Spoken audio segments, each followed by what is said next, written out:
എനിക്കൊന്ന് മദീനയിൽ വന്നിടാൻ പൂതിയുണ്ട് നബിയേ.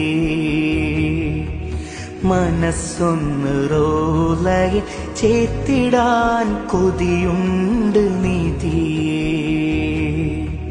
എത്രയോ മദ്ഹ് ഞാൻ എഴുതിയില്ല നബിയേ, അത്രമേൽ കണ്ണുനീർ ഒഴുകിയില്ല നിധിയേ. ഒന്ന് വിളിക്കാമോ നൂരേ, അനുവാദം നൽകാമോ ഖൈറേ. ഒന്ന് വിളിക്കാമോ നൂരേ,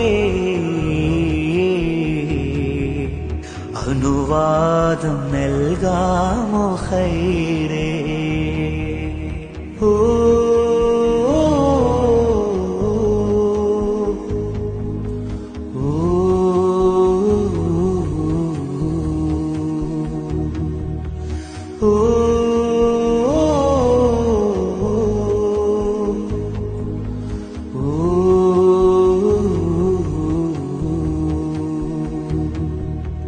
പാതിരാ കണ്ണുനീരിലും ഹബീബ് തങ്ങളെ പൂതിയാലേക്കിനാവേറെ കാത്തു തന്നലെ.